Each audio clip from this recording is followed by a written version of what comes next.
Hello, everyone. Thanks for joining me tonight for our monthly community conversation. I'm Ashley Salvador, City Councillor for Ward Métis, and I'm looking forward to spending the next hour or so with you as we cover some recent council decisions, some updates, some highlights, as well as some ward-specific items. So, as always, I want to start by first acknowledging the traditional land on which we reside is in Treaty 6 territory. I'd like to thank the diverse Indigenous peoples whose ancestors' footsteps have marked this territory for centuries, such as the Cree, Dene, Anishinaabe, Saulteaux, Nakota Iska, Nakota Sioux, and Blackfoot peoples. We also acknowledge this as the Métis homeland and the home of one of the largest communities of Inuit south of the 60th parallel. It's a welcoming place for all peoples who come from around the world to share Edmonton as a home, and I'm grateful that my family and I have been afforded the opportunity to build a life here. Together, we call upon our collective honored traditions and spirits to work in building a great city for today and future generations. All right, so if you've been here before, you probably know the drill by now, but feel free to leave comments below, ask any questions that you may have throughout the night, and we'll try to get to all of them. If we don't end up getting to all of them, we will try to get you an answer in the next few days and follow up with you after. And for those of you who have not met Mike, Mike will be moderating tonight's comment section throughout. So just a reminder that our community conversations really are meant to be an opportunity to respectfully engage in dialogue about issues that matter in our city and in Ward Métis. And I say this every time, but a reminder, we like to keep things pretty casual during our community conversation. So you'll see me chatting with Mike. You'll see me right now wishing him happy birthday because it's Mike's birthday today. Want to say hi, Mike? Yes, sorry. I was fixing it right now because Facebook is telling me that we aren't live right now, but I am watching us as well on 3 different screens, and we are live right now. Yes, thank you so much. It is my birthday today. Going to be enjoying a sugar and spice cake is what I heard? Yes, on Friday we will be, family and I will be digging into a lemon sugar and spice cake. So yeah, shout out to Jeff and Amy. Awesome. That's fantastic. Well, yeah, Mike will be popping in and out throughout the evening, and of course, making sure that all of our tech is running nice and smoothly in the background, and I'm forever grateful to him for that. So why don't we jump into our first update of the evening, which is going to be on problem properties. So as many of you know, I have been focusing a lot of my efforts towards addressing the crisis that is happening in the Alberta Ave, 118th Ave area. For those who do not know, they have been experiencing quite a rash of fires over the last year, many of which are associated with problem properties, vacant and derelict sites. And I don't think that this issue has been really deserving or receiving the attention that it deserves over the last while. So I've mentioned this before, but the very first motion I put forward as a councillor was to look at additional tools for enforcement so that we can start to take a stronger approach to problem properties. And that report finally came back in April. And I'm going to talk a little bit about what actions came out of that report, because there were a number of them. So I had been working on several motions in the background. Mayor Sohi actually graciously put those forward on my behalf. And I'll talk a little bit about what some of those asks were. So in total, we actually ended up allocating about $1.7 million towards problem properties. That was passed at council on April 19th. Of that, $850,000 is being put towards standing up a new problem properties safety team. It's called the Community Property Safety Team. And that team will be responsible for securing problem properties. And then the other portion of that funding is actually being put towards dedicated resources for problem properties. That's going to enable us to have a more centralized approach, because you can imagine there are a lot of players involved with problem properties, including Alberta Health Services, EPS, Bylaw, Edmonton Fire Rescue, community members, as well as supporting agencies. So there really needs to be a high degree of coordination. And in the past, this work has been done largely on the side of people's desks. So it's an imperative, I think, that we have those dedicated resources and everybody pushing in the same direction. So that was part of the motion that Mayor Sohi put forward. And the third part of the motion actually asks us to take a stronger approach to demolishing problem properties. because a lot of these properties have actually sat vacant or derelict for years, some a decade. And we need to look at ways that we can start to expedite their redevelopment so that they're actually adding to a neighborhood, adding viable housing options instead of sort of weighing a community down. And then finally, there were a lot of motions. Finally, the last one asks administration to prepare some options for property tax subclassing so that problem property would actually get taxed at a higher rate. So overall, I'm really quite hopeful and optimistic about this kind of multifaceted approach, particularly optimistic about the community property safety team. It was implemented in Surrey, BC, actually, and that's where they saw about a 94% reduction in fires associated with these types of abandoned structures. So sort of taking the learnings from that model and employing it in an Edmonton-centric way, I think holds a lot of promise. And one of the things that I really tried to reiterate throughout these conversations was the sense of urgency that was associated with this work and the significant costs associated with these properties. Of course, there are costs to the community members who are living near these properties, to vulnerable and marginalized Edmontonians who are actually being exploited and harmed oftentimes at these properties, as well as to our frontline workers and emergency responders who are often placed at fairly significant risk when they're responding to calls at these sites. And just to give you an idea of some of the costs, so across just 31 properties, we were looking at costs of around $1 million. So you can imagine what that looks like across the entire city. Right now, I know that we already have identified over 500 properties that would fall into similar categories. So this work needs to be done now. I think it should have been done a while ago, but I'm excited to see how these programs are going to roll out. And I also really want to take a moment to actually thank the community members who have been advocating for City Council to take action on this very serious issue for years. Like ultimately, it is their efforts and their voices that have helped elevate this conversation. So just my gratitude to those community members, and just know that you have an advocate in me as well, who's very, very willing to push on these conversations alongside you. All righty, so we're going to change gears a little bit and talk about two planning related conversations, big planning related conversations that are happening right now in Edmonton. And the first one is zoning bylaw renewal. So I'm going to spend some time on that. And then we're going to talk a little bit about district planning. And you'll see that they're kind of interwoven and related. And then we'll check in to see if there's any questions that are popping up too. So zoning bylaw renewal. I first want to start by talking about what zoning is, just so we're all on the same page. So zoning and a zoning bylaw is basically the rule book for what you can build where in our city. It describes the types of uses that you can build, so commercial, residential, industrial, for example.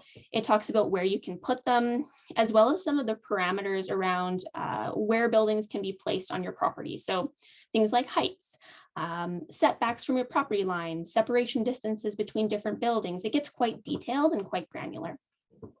Now, there's several reasons why Edmonton is renewing and modernizing its zoning bylaw, but one of the primary reasons is that it's very old and outdated currently. It actually has its roots in the 1970s, and it's not really responsive or as relevant as it should be to our evolving social, environmental, and economic climate. So right now we're going through this process of kind of rewriting this really important document, trying to modernize it to reflect our changing realities.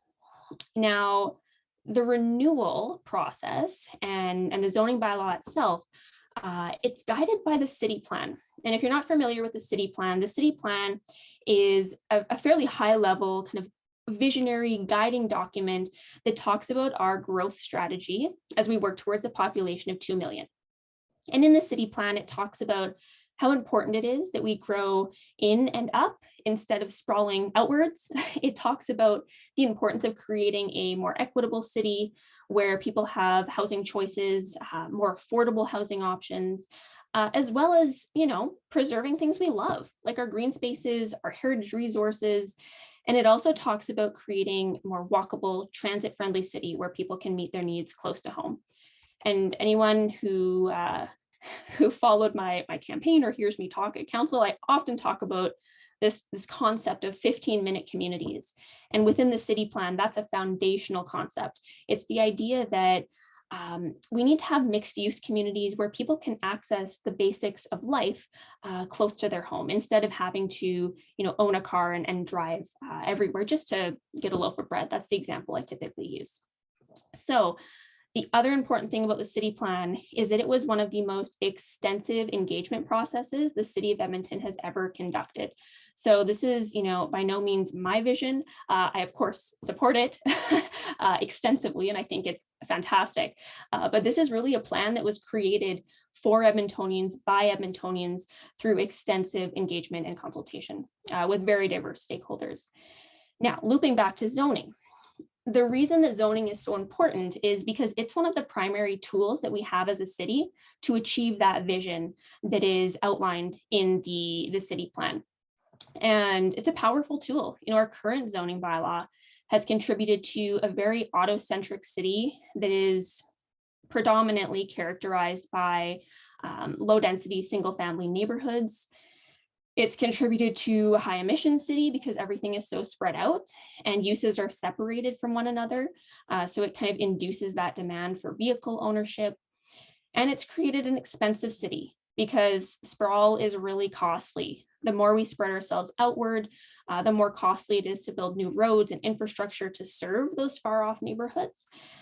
And the more costly it is to actually deliver high quality public services to all Edmontonians.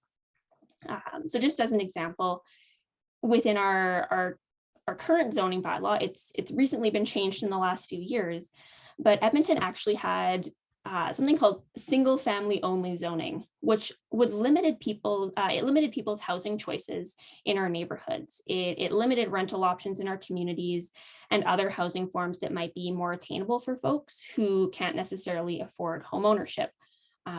And a lot of North American zoning bylaws are rooted in that idea of single family home ownership. Unfortunately, actually, a lot of bylaws are rooted in exclusion and the idea of keeping people out so that there's neighborhoods that are purely for homeowners and trying to keep renters out. And of course, we've made a lot of progress in that regard and we've moved past that. But recognizing that zoning can be this powerful tool for exclusion, we have to take a sort of a conscious approach to that. We have to embed equity into our zoning itself.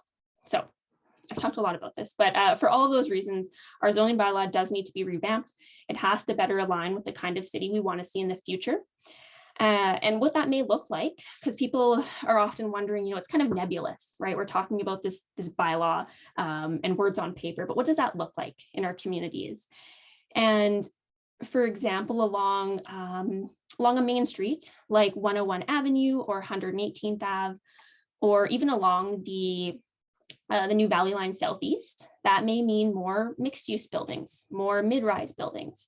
On the interior of a neighborhood, it may mean allowing more infill in the form of multi-unit buildings, more duplexes, basement suites, row housing, even small apartments.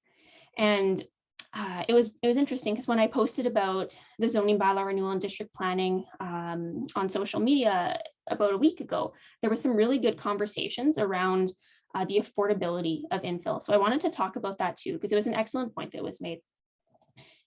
And for a long time, infill, when you hear that word, a lot of people associate it with skinny homes, kind of the narrow lot homes, one that was previously kind of a 50 wide bungalow, it's chopped in two, and a lot of them are going for, $800,000. And that works for some folks, but it isn't attainable for a lot of Edmontonians. And in many ways, that's because of our current zoning. I think we need to sort of move beyond the narrow lot, skinny home conversation and think more broadly about infill. How can we use our zoning bylaw to open the door for more affordable options? So things like bungalow courts or stacked row housing. That's the photo that Mike has up right now. I think we have one of bungalow courts too, Mike, that we can throw up. Yeah, exactly. So this is a very colorful version in a different city, but you can imagine kind of a cluster of smaller homes, not massive skinny homes, kind of around a central courtyard or a garden space, even cooperative housing styles. I think that holds a lot of potential, but in general, we have to move towards more diversity of housing types that meet Edmontonians at all life stages and ages with a greater degree of affordability. Yeah, so I think that that's a fairly good overview, but I will say just whenever we're talking about housing, about zoning, and in particular about affordable housing, I always like to say that there is no silver bullet. Increasing our housing supply is absolutely very important, and we can do that through things like zoning, but we have to, at the same time, be investing in supportive housing, as well as subsidized housing across our city, which myself, as well as my council colleagues, have been advocating for and will continue to advocate for, because there's some, very challenging conversations that have to happen there. We very much rely on other orders of government to help us finance and fund these types of permanent supportive housing projects that Edmontonians really rely on. So to just close up here, I will say that, again, zoning is not only a lever that we need to push on for housing, but climate resilience and climate action depends on zoning as well. Housing affordability, as well as embedding equity into our daily life.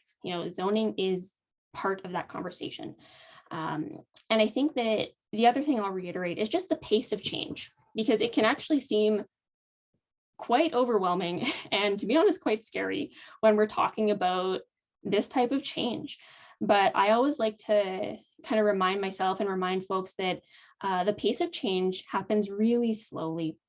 So even if we were to rezone the entire city tomorrow, that change is going to happen over a matter of decades. So really, this exercise is about setting ourselves up to achieve those really long-term goals. And yeah, if you are interested in this, if you are as keen as I am, clearly I love this stuff, there will be further engagement that's going to be happening over the coming year. So I think we have a link that we can put in the comments section for people so that they can sign up for kind of frequent updates if you want to stay involved in the zoning bylaw renewal process and conversation. So we can throw that out there. Awesome. So I'm just going to pause and check in with Mike to see if we have any questions that are popping up.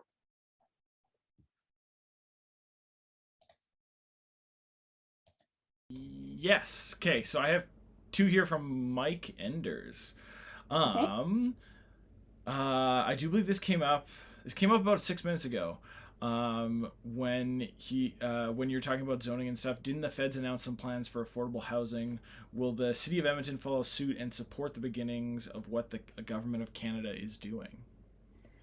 Great question. Thank you so much for that question. And it kind of gets to what I was saying around affordable housing. It has to be a collaborative effort. We need all levels of government taking part in those conversations. And yes, the federal government, both previously and within the new budget, has placed an emphasis on affordable housing. And not only are we going to absolutely be trying to take advantage of those recent funds, but several projects are actually almost coming up on completion, supportive housing projects, that is, that were funded through the federal government's Rapid Housing Initiative.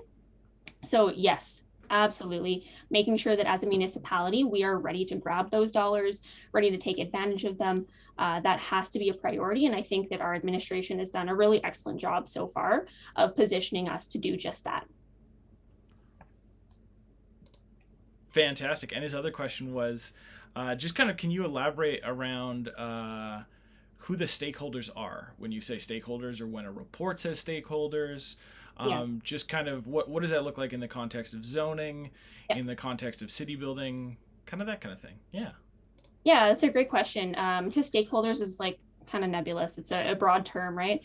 And in almost all of the reports, there is kind of a section that breaks down what that stakeholder engagement looks like, what types of groups were engaged, what types of community members, community leagues, EFCL. I know when I was talking about the city plan, for example, that was quite an innovative engagement process, because more often than not, when you think of engagement, you think of maybe I don't know, a library or hall being opened up for a few hours. You have to come to the engagement session. It may or may not be convenient, but with the city plan, our engagement teams actually went out to communities, met people where they were at. I remember, I think it was like a local basketball, a community basketball squad over in Abbotsfield. Our team actually went out and engaged with them, you know, trying to reach people that aren't typically involved, I think is a really important part when we're thinking of stakeholders. You know, there's the traditional stakeholders. If it's something to do with zoning, you'll usually engage like builders, architects, those types of like industry members who have more technical expertise. But at the same time, I mentioned EFCL, individual community leagues as well, seniors organizations. Our accessibility advisory committee, I think, is a really important one as well, to make sure that the decisions we're making are actually from that GBA plus lens and have equity and inclusivity built into them. So hopefully that helps. But if you're looking for more details and kind of an explicit breakdown of who those stakeholders are, I think we can get that for you as well. I think it's in our reporting. Perfect. Awesome. Any more before we move on? So far that is everything so far. We can awesome. Move on to district planning. Okay, cool. All right, so we got a lot of planning stuff tonight. So transitioning from zoning bylaw renewal to district planning. Oh, I really love this map. Thanks for putting that one up, Mike. So there's kind of two parallel processes that are happening alongside zoning bylaw renewal. There's district planning, and just want to reiterate that, you know, all of these pieces have to work together. They're not done in silos, and both district planning and zoning bylaw are very much still in the works. Engagement is ongoing. Actually, we've added a year to these processes to allow for additional engagement. So we're still in sort of the early-ish days of these conversations. But I'll explain what the purpose of district planning is, and then I'll explain this great map in front of us now. So the purpose of district planning is really to provide a greater level of detail around what we expect in terms of density, green spaces, mixed use areas, different amenities, transportation routes, etc., within different neighborhoods. So district planning is another tool for implementing the city plan. So if you were looking at kind of the different layers of policy and strategic direction, it would go at the most broad and visionary level is the city plan. And then district planning is under that. It gets more detailed and more granular. And then zoning bylaw renewal is under that. So it provides very specific direction around, you know, what can happen on individual properties. So that gives you an idea of kind of the layers that we're talking about. So with district planning, you'll see it on the map here. The city has been broken up into 15 different districts. And each district has unique characteristics, kind of a distinct identity. In Ward Métis, there's 118th Ave district, as well as the Southeast district. And I think we have a number, kind of a series of maps that we're going to go through that kind of zoom in and show you what to expect in terms of the district planning process and what types of maps are going to help guide that growth. And just a reminder, this of course is a draft. Plenty of things are subject to change and refinement as we go through this process. So we are going to look at the 118th Avenue district. Mike, is that right? Okay, cool. Awesome. So just kind of take a mental picture in your mind of where this is, just on the north side of the river in Ward Métis. And, you know, this is a kind of an overview that shows where the nodes and corridors are in the area.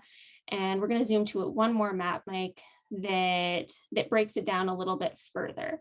So this gives us an idea of what's envisioned around 118th Avenue. It shows kind of significant development along 118th Avenue, as well as on 97th Street, since those are kind of more major roads. And it also reflects that exhibition lands, as well as Blatchford, are expected to be kind of hubs of activity. We're expecting to see a lot of build out there. And it also makes note of Norwood Boulevard and 82nd Street, as secondary corridors. So it's kind of still important roads, but not quite as high level as 118th Ave or 97. Okay, so pardon me. Not only does district planning talk about housing density, but we also want to make sure that there is commercial and employment opportunities in the area to support what will over time be a growing population.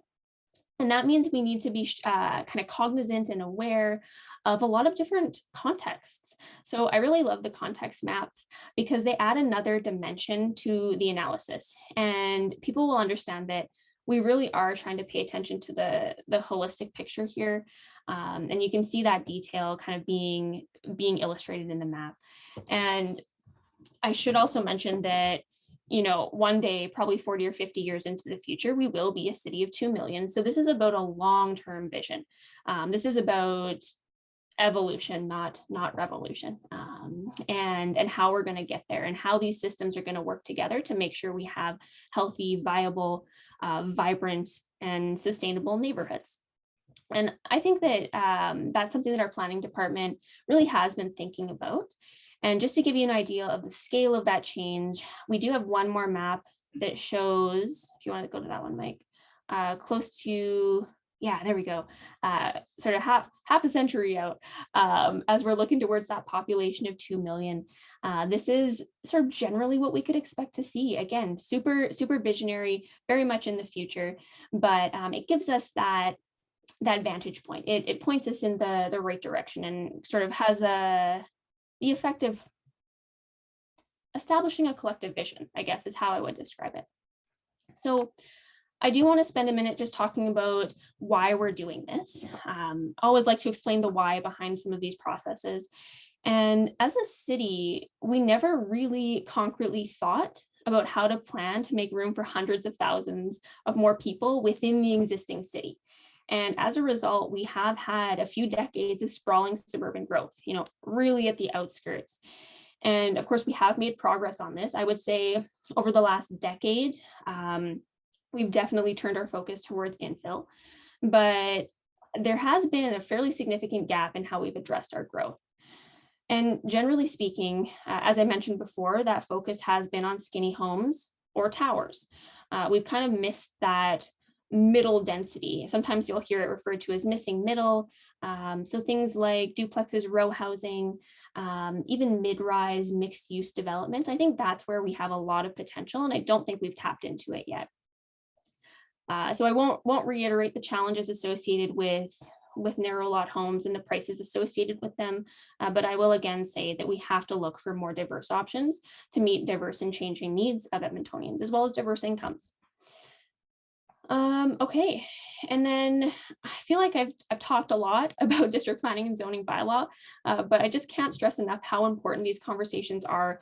I really want to reiterate that they are going to help shape our future, and they're going to help shape the city that we live in, and the city that we leave behind for future generations. So I believe we're doing really good work to create a more prosperous, climate resilient, livable city. And if you do want to be involved in this process, I would encourage you to check out the city's page on district planning. Again, it is still in relatively early stages. Council actually just approved our engagement approach and sort of given the green light for administration to go ahead and start preparing the district plans. So please stay tuned on that if you are interested in following along. All right, any more questions popping up, Mike?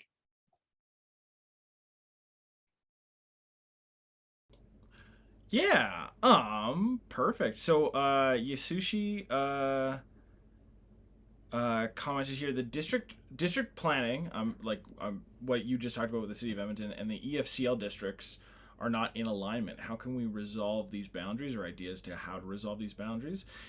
It's entirely up to the EFCL side to adjust the lines, or can the city consider some flexibilities based on the community league local input and knowledge, and how / who do we engage on the city side? Yeah, it's a great question. Also, hello, Yasushi. Hope you're doing well. The boundaries of of the districts and sort of the map that shows the 15 districts, that was actually contemplated back through city plan, if I'm not mistaken. So it's, yeah, fairly concrete and defined at this point. But I hear you, you know, it's very challenging to break a city up into more bite-sized pieces. You'll often have, you know, sections that you might feel would be better suited to others or have distinct characteristics that that should be differently defined. But what I would say is that the point of district planning is to recognize those intricacies, and to recognize that our city is not homogenous, and if there are pockets of distinct interest or certain opportunities or challenges, that can be worked out through district planning. So I would say that there's likely not flexibility on actually redefining the district boundaries themselves, but within the existing process, I think there's room for those types of conversations around distinct identity, for example. So hopefully that helps. And of course, there's infrastructure associated with these conversations too. When we think about adding density to a city, we can't forget that there's a whole city underground as well, and we have to make sure that we have the infrastructure capacity to facilitate and support that growth. So that also played into the boundaries of districts across the city. Hopefully that helps. Anything else? Perfect. So moving right along, there is also a comment here from Ted Smith, and I do believe I think this is also the same person who had emailed in about that sign by the Highlands Golf Course that I also need to get back to.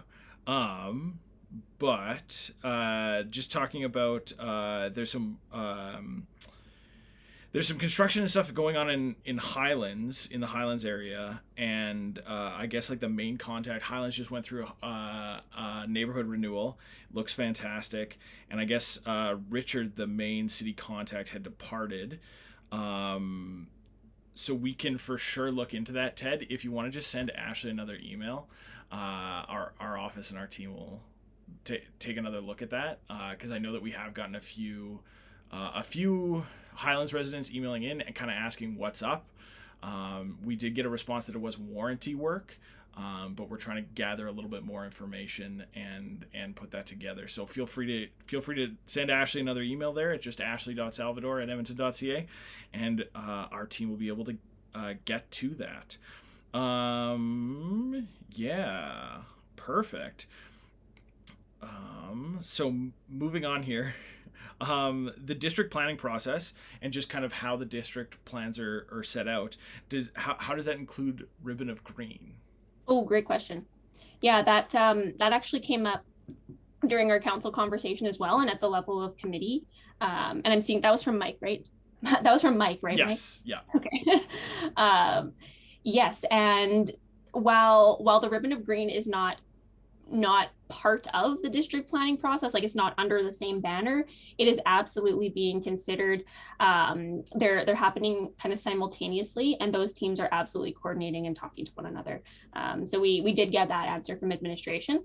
So thank you so much for asking that. I think, yeah, having a high degree of coordination and collaboration between those types of parallel projects is really critical. And of course, you know, making sure that through the ribbon of green process, we are thinking about just how important the river valley is, not only in terms of ecological function, but also for health and wellness, physical health and mental health for Edmontonians. Okay, awesome. So I'm going to continue on, and feel free to bump me, Mike, if there's anything else that comes up. But I wanted to talk about safety on transit. And I think a lot of folks were probably tuning in for that one.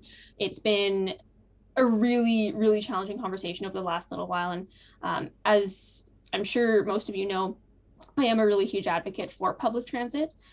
Firmly believe that transit has to be safe, affordable. I'm so sorry. I'm going to have to get a drink of water. Apologies.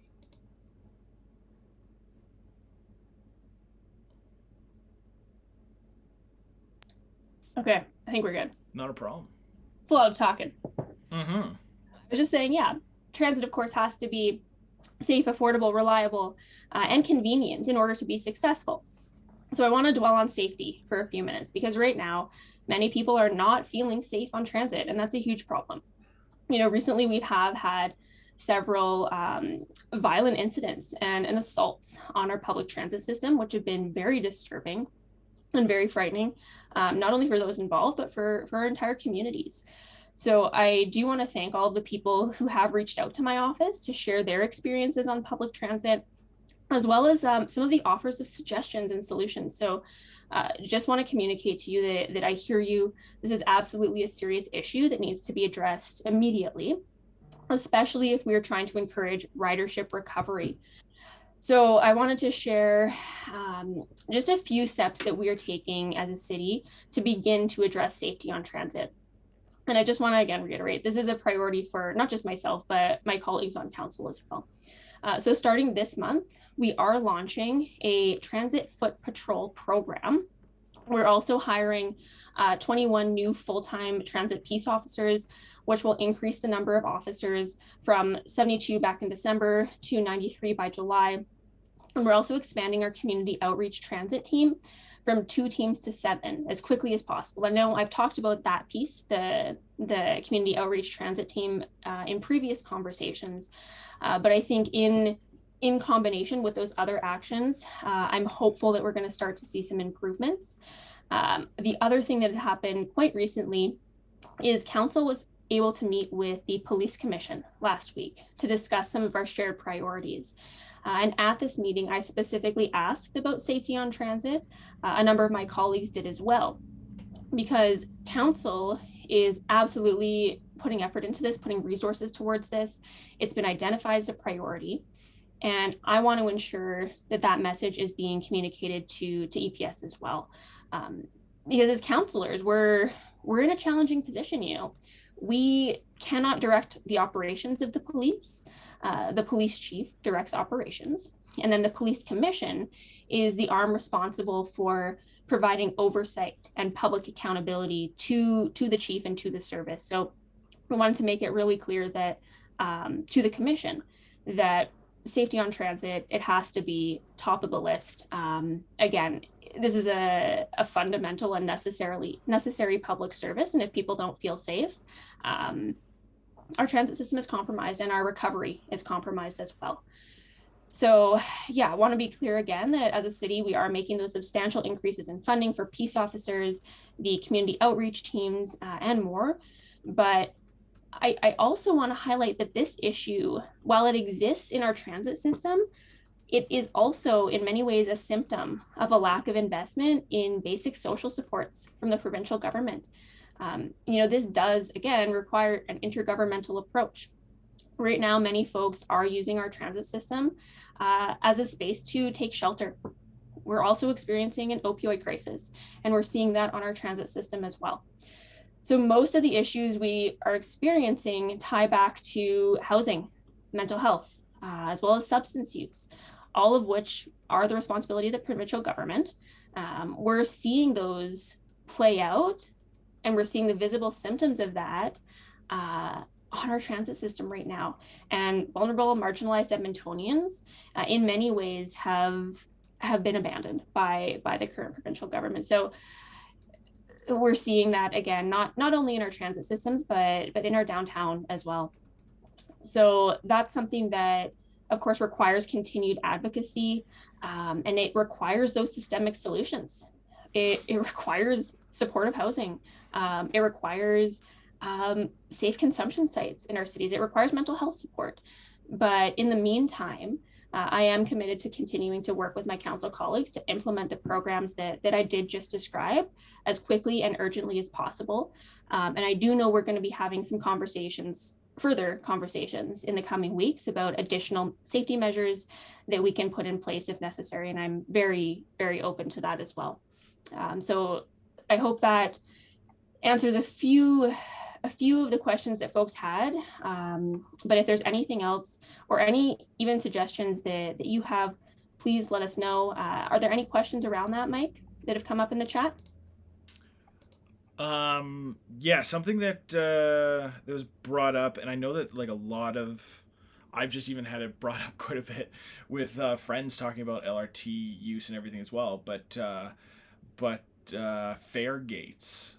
So similar to like the turnstiles in New York, in London kind of thing. London has kind of like those little tiny flaps and those kind of things where you have to tap, and especially with the implementation of the ARC card.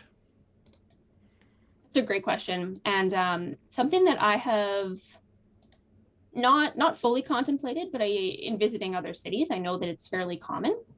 I'd be curious to know if the city has looked into this in the past. I don't have the answer for you tonight, but as we sort of dive deeper into this conversation around safety on transit, I think it's a fair question to ask. I don't know what the feasibility or implications of something like that and that type of model would be. I just on first pass, I think we might have some challenges with even the design of some of our stations.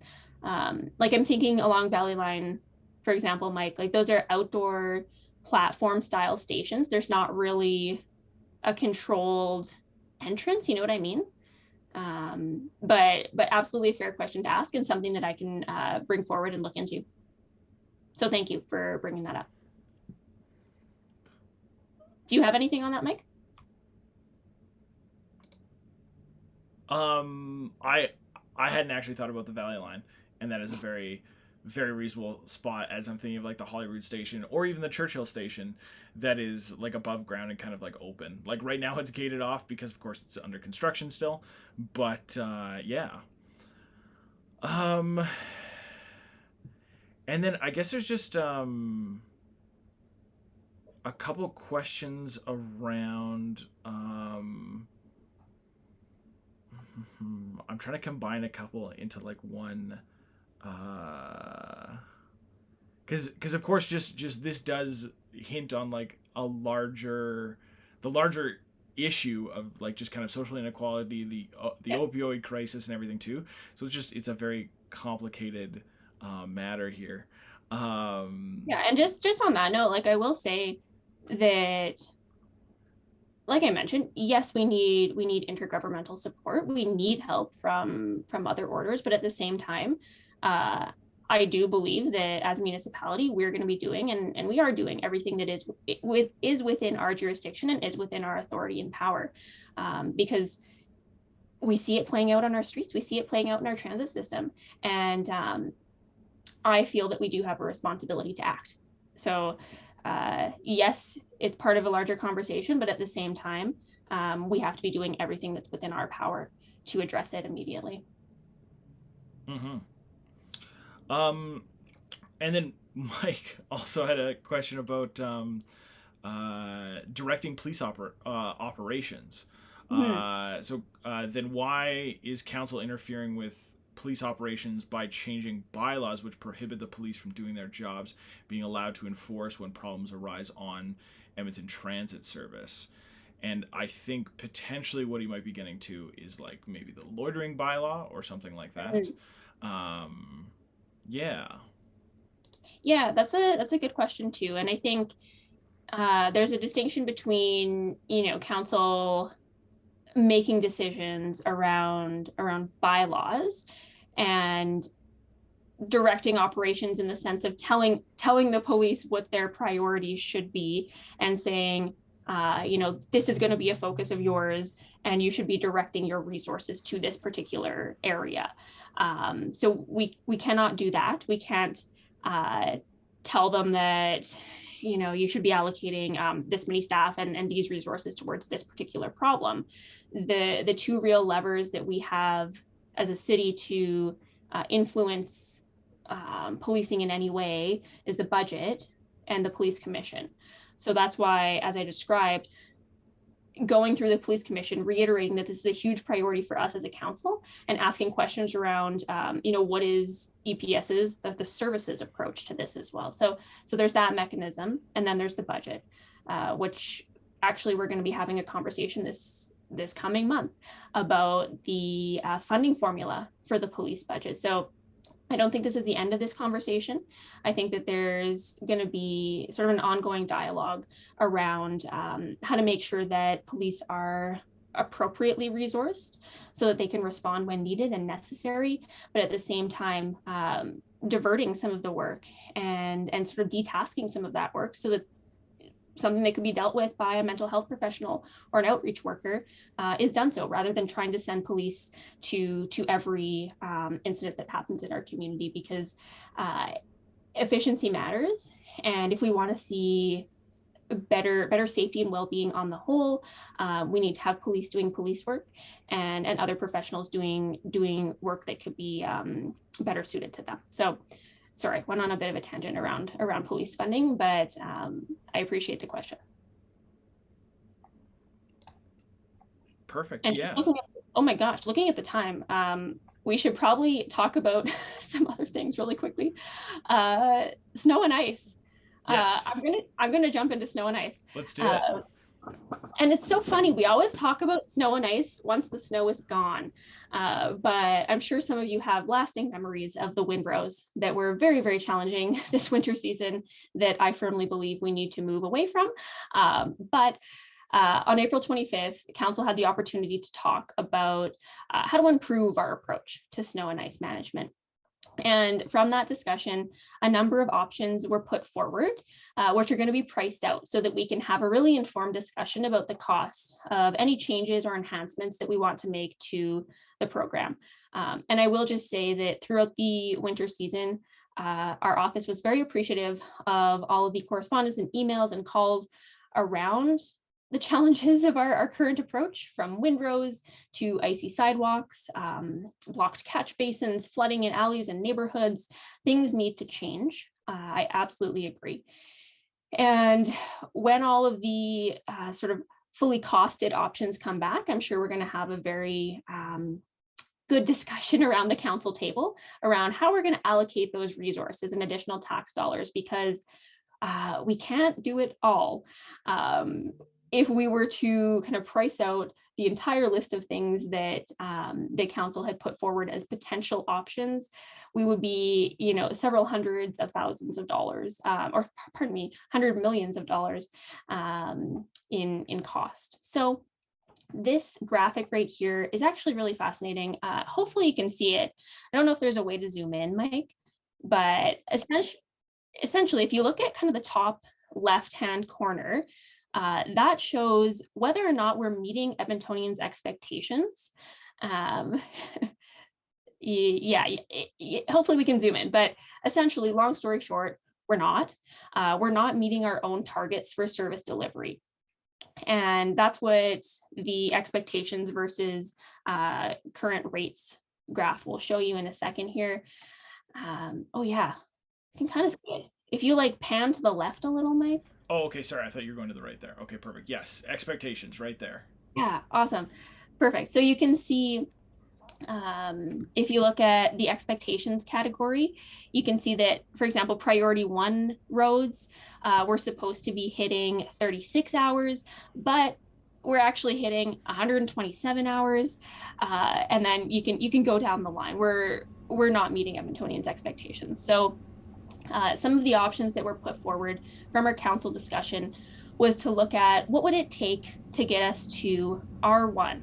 So R1 would have us not meeting the expectations that we've set, but getting closer.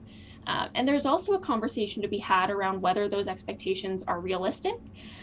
So we're going to be looking at how much it would cost to do R1. For active pathways, we're also going to be pricing out AP1, if you want to scroll down, Mike, that would kind of get us closer to our targets for active pathway clearings. We're also going to be looking at options to increase the parking ban and sidewalk enforcement, clearing sidewalks for all seniors facilities within 24 hours of snow events, as well as optimizing the efficiency of sandboxes. And I know we got a lot of complaints around empty sandboxes, and people really like them and they rely on them. So that's going to be part of the conversation. Clearing of public squares and paved pathways in parks and playgrounds. We're also going to be getting some additional information around assisted snow programs. So I'm really interested in that one too, because some folks are less able to take that on themselves. So if there's a way that the city can support folks in ensuring their sidewalks are cleared, that I think is a really important part of this too. So there's a bunch of other things we're going to be looking at. Let's see, what else do I have? Cost breakdown of what it would take to do clearing to bare pavement with windrow removal. Not that I think that's a good direction to go. I think that will turn out to be quite costly, but it is part of the analysis. We're also going to be looking at a detailed summary of the amount spent on contracted work in the last 5 winter seasons, so that we can have some benchmarking and metrics in place so that we can monitor the efficiency and effectiveness of the program going forward. A few other things. It was quite a motion. It was a very lengthy motion with all of these options in place. But just for reference, right now we spend about $60 million on our snow and ice program. And depending on what council decides to go with, once these options are priced out, we could see that increase dramatically. So I know, of course I can't speak for other folks on council, but I think we can find that balance of ensuring that the expectations of Edmontonians are met, our city is safe and passable and viable, but we're not levying a huge increase to taxation, because yeah, we have a number of other important priorities that we need to deal with as well. So I'll just quickly talk about this menu. If you're interested and if you can see it, there is kind of a menu of options for new service enhancements that were presented to us. So if any of those kind of jump out to you, feel free to pop it in the comments as well, because I'd be curious. There were a lot of them. I know for me, the clearing in front of seniors' residences was quite important, and also having options for assisted snow removal. Option. Okay, and then it also it includes prices as well, so it might be interesting for folks to see not just the option themselves, but the price tag associated with it. Okay. Yeah, and just the last thing I'll touch on right off the top, I was talking about some of the complaints and concerns that we heard from community members and residents in Ward Métis. And just want to reiterate that, for me, I think accessibility is really critical as well when we think about having an equitable and inclusive city. And when I think about the windrows that were built up this year, and some of the correspondence I received around people's inability to sort of navigate their own city, I think that's hugely problematic. So I will be keeping accessibility top of mind throughout this entire conversation. And I'm sure we will talk about this in future community conversations. Snow and ice is just a rolling conversation, and hopefully we can get it right going into our 4-year budget. But the fun fact out of all of this is the biggest challenge associated with Edmonton and snow clearing is the fact that we have around 12,000 kilometers of roadways. It comes back to that conversation around sprawl. We have built ourselves a very vast, sprawling road network, and it costs a lot of money to be able to clear all of those lanes. And as you can see, over the past few years, we have actually seen an increase in the number of roadway kilometers, but our budget has decreased, and the number of employees we have for snow and ice has also decreased. So there's a real mismatch there. And again, we need to start growing in a more sustainable manner so that we can deliver the services that Edmontonians rely on and expect. So I'll stop there because I can just keep on going. The last thing I'll touch on really quickly is, oh boy, we've run out of time, Mike. I really talked a lot tonight, but I'm going to keep going anyways. If you want to stick around beyond the 8 o'clock mark, feel free. But I am going to talk about the Urban Reserve MOU because on April 25th, we approved a memorandum of understanding with Big Stone Cree Nation for the establishment of an urban reserve here in the city of Edmonton. And I'll talk about what exactly an urban reserve is in a second, but I'll start by saying that reconciliation is not it's not about us deciding for First Nations and for Indigenous Edmontonians, and it's really about making space for self-determination and greater autonomy. And as a city, this MOU and our urban reserve strategy help lay that foundation for that kind of empowerment. So we're still in the really early days of this process, but I do think it's a big step towards that larger goal and towards our ongoing acts of reconciliation. So for those who are not aware of what constitutes an urban reserve and what that would mean, happy to share a little bit of info. So you can think of an urban reserve as land that is designated as First Nation reserve within an urban center. And urban reserves are established by federally recognized First Nations.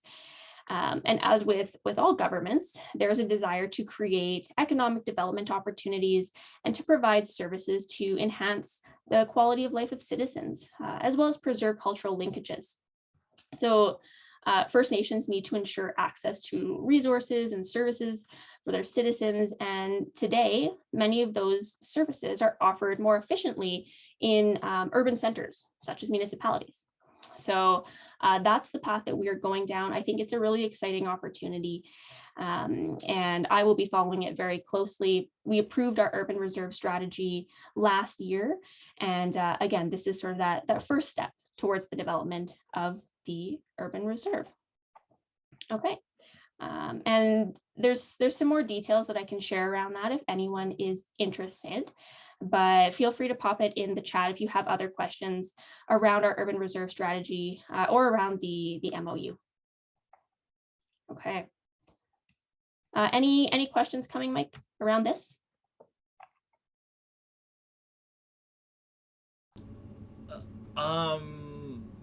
So far, nothing. Just Yasushi was asking about where you could find the MOU, which we'll definitely post in the comments here, and then just a little bit of a conversation about different methods of private snow removal. I know I picked up electric corded snowblower this year, and it had a surprising amount of power. I mean, I feel like I was also a little bit shocked at how much power it had, similar to my electric lawnmower. Just with the urban reserve, Yasushi was also asking, how do other nations participate? Oh, that's a great question. And I don't have an answer for you, Yasushi. We can put the actually we'll put the link to the urban reserve strategy in the chat as well, or maybe, oh, there it is. Thank you for putting that in there, Mike. So the MOU is there, Yasushi, and we can even put the link to the strategy itself, because I think there's further details there around participation and what that strategy is going to look like over the next few years and what the process is for other nations being involved. Okay. So I'm going to quickly jump to just some neighborhood specific updates before we get to our last item. And the first I want to highlight is the ACT Center.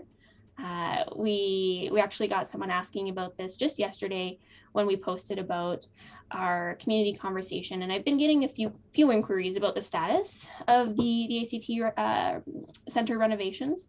And unfortunately, it has been delayed due to a recently identified building code deficiency dating back to the original construction. So due to the recent fire at this facility, the city is trying to take every available precaution in ensuring that all deficiencies are addressed prior to that reopening.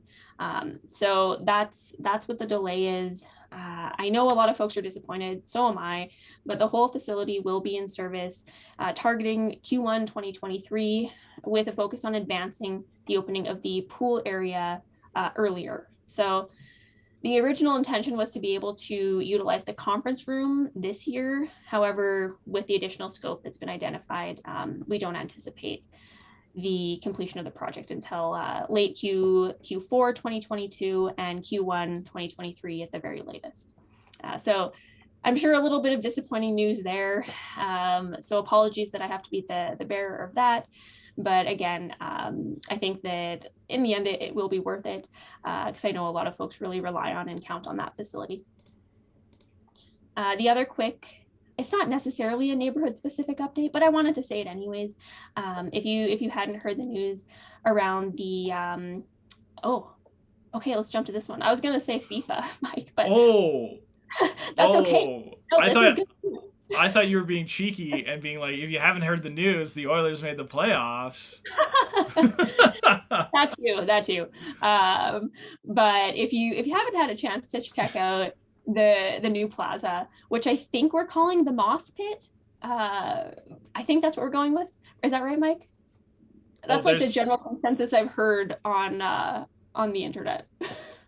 Well, and Mark on CBC they came up with several, like people were inputting a bunch. I'm blanking on other ones, but yeah, if you haven't had a chance to check it out, I would encourage it. It's actually really hard. This is my planner hat on. It's hard to design a good public square and a good plaza, but seeing folks activating it, seeing so much activity and bustle, it was really cool.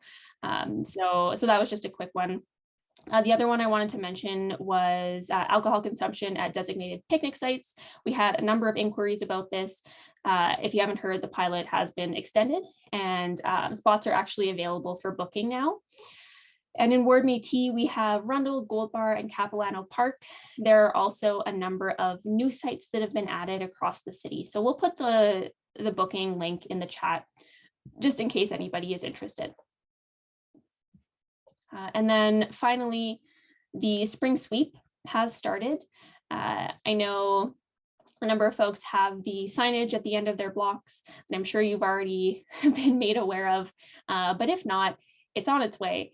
And we will put the link to a GIS map that shows when exactly your street is up for sweeping so that you can make sure you're helping us out and moving your vehicles. Okay. So now I am going to just loop back to talk about our encampment response. I know we are short on time, but if you want to continue hanging out with us, you totally can. So I'll talk about our encampment response before we take any further questions. And of course, we'll get to your questions regardless after we wrap up. So with winter coming to a close, kind of in the rearview mirror now, we do know that there will be an increase in encampments this summer. As I've mentioned several times, we have seen a really significant increase in the number of Edmontonians experiencing homelessness, around 2,800, up from 1,700 before the pandemic. And it's been a fairly sudden, fairly dramatic rise. And I know it's something that I spoke about at every door throughout the campaign. Folks in Ward Métis really want to see us take a compassionate approach. They want to see action. And I just want to, again, reiterate that, having access to adequate housing, it's a human right. And all Edmontonians deserve to have that. And I personally don't think we've lived up to that. We're in a really prosperous society, and I think we have a responsibility to do better. Now, we have some supports for Edmontonians who are experiencing homelessness, of course, but unfortunately, those resources are inadequate. And a significant amount of folks do fall through the cracks and are not well served. And as a result, you will see encampments throughout our city. And it's not only a downtown problem. Encampments are popping up in neighborhoods throughout the city. And in Ward Métis, some communities are particularly affected by them. So I thought it would be helpful maybe to just run through our current approach to encampments in case anyone's not familiar. So when an encampment is identified, enforcement officers go out, they investigate the location as quickly as possible. They use what's called a standardized risk assessment tool, and they assign a level of risk to the site, either low or high, which determines the nature of the response. So in 2021, the response to increased demands and growth of encampments outside the river valley was to create a high-risk encampment team. And through that team, EPS members, City of Edmonton peace officers work together to conduct these investigations. and risk assessments of these encampments, addressing sites with high health and safety risks. And the high risk encampment team works to prevent the establishment of sort of large scale encampments with elevated concerns from communities. So yeah, that's generally how that risk assessment happens. When encampments are assessed as high risk to the individuals who are living there or to surrounding community, they are closed, and individuals are provided connections to different shelter options and supports. And for low risk sites, there's a second team that prioritizes housing focused outreach efforts. So they will try to connect encampment residents to bridge housing or other housing options prior to camp closure. And of course, keeping this in the back of your mind, a lot of this work is really contingent on having appropriate housing options available.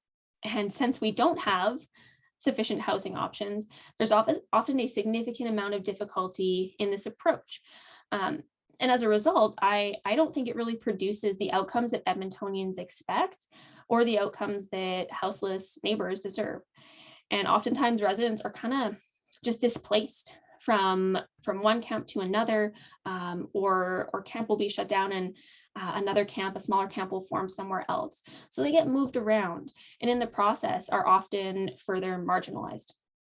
So I think I've reiterated enough, but ensuring we have buy-in from other orders of government so that we can have those wraparound supports and housing options that we need is the systemic solution here. But we haven't had that type of support available to us with the current provincial government. And I know there were a few questions around sanctioned encampment as well, sort of a city sanctioned encampment. And that was part of the report that administration presented us with. But they did recommend against that strategy for various reasons. So there were concerns around the possibility that that would create an unsafe environment for folks who are using the camp, inability to sort of maintain a safe place. Our shelter standards might not have been met, hygiene issues, and further to that, the discussion around location is a very challenging one. And the other challenge with sanctioned encampments is that it may take away autonomy from our houseless neighbors by suggesting that other encampments are not sanctioned when really folks don't have anywhere to go. So ultimately, this conversation is still happening. No decision was made by council. It is going to be brought up again shortly. But at the end of the day, I think we need to take a compassionate approach. I think we need a human-centered approach that recognizes housing as a human right. And I think we need to ensure that our response is not just enforcement-based, but is actually connecting folks with culturally appropriate social supports and services and the basic necessities they need. And I think it's important to also highlight that there are a number of really excellent mutual aid groups out there in our city, groups like Bear Clan, Water Warriors, as well as Indigenous-led outreach groups who are helping in that regard. So I'd be curious to see how the city could even explore supporting those types of on-the-ground efforts. And it is a very challenging conversation. It's an evolving situation too, and I don't think there is one silver bullet, easy solution available to municipalities to address this. And of course, there's very real human consequences associated with it. So I look forward to continuing this conversation. I don't know what the answer is, I'll be honest with you, but I think that we need to do better as a city. And if anyone has any thoughts on that, feel free to let us know, but council will be picking it up again in the coming weeks. All right, so I think we were able to get through everything, Mike. We did go over, but there was a lot to cover. There's a lot going on. Anything else in the comments that you wanted to jump on? Another just kind of concern by Mike, just can you please stop using the Parkdale Cromdale area, especially Commonwealth Stadium, Borden Park area kind of thing, as like homeless shelters, and what can they be so that crime can be reduced and people experiencing homelessness can go kind of elsewhere, or other portions of the city being used. Yeah. Yeah, thanks for that question, Mike. And I talked about this before, but I think it's really important that we have sort of an equitable distribution of support services, shelters, supportive housing, so that we're not concentrating those types of services and supports in one particular area. I think that it's really important that when we're choosing those locations, they're well connected to transit, they're well connected to amenities, so that the residents of those sites and those homes are able to access everything they need to. So I agree that just concentrating everything in one particular area is not the solution. But I am encouraged, even with the placement of our new supportive housing sites. There's 2 new ones on the south side of Ward Métis, one over near King Edward Park, near Capilano Mall. I know I've mentioned that in the past, but I think the city is really trying to move to a more distributed model, if that makes sense. Perfect. Yeah. Awesome. Awesome. Anything else?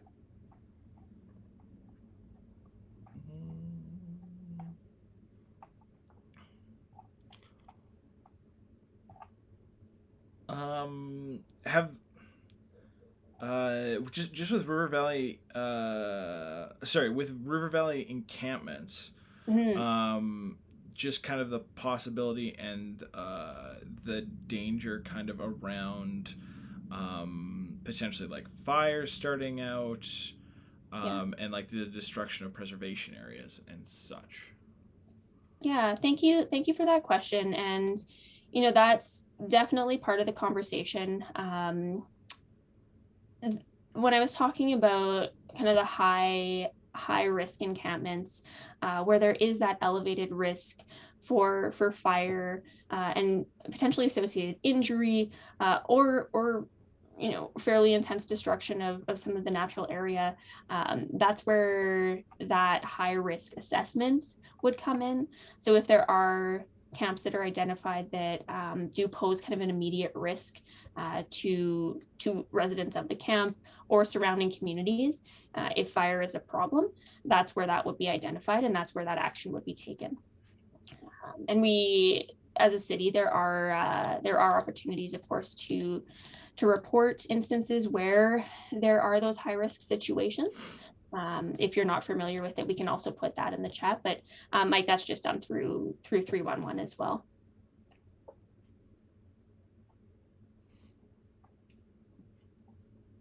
Well, perfect. It is 8:15.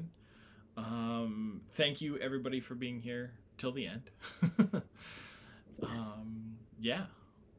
Awesome. Well, yeah, thanks so much, everybody. I really appreciate you showing up tonight. And yeah, we covered a lot of ground and a lot of challenging conversations that are happening right now in our city. But I think if we approach it from that compassionate perspective, we can make a lot of progress. So I look forward to continuing to engage. Please feel free to send us an email, bump us over social media. We do try to be as responsive as possible, and stay tuned for our next conversation. I'm liking the monthly ones. We're kind of getting into a rhythm here, Mike. And of course, thank you so much to Mike for another excellently executed community conversation. Really appreciate it.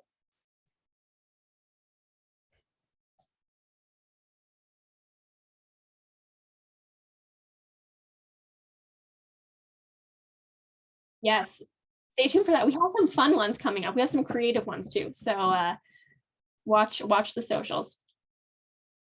All right. Thanks so much, everybody. Have a great evening. Talk soon.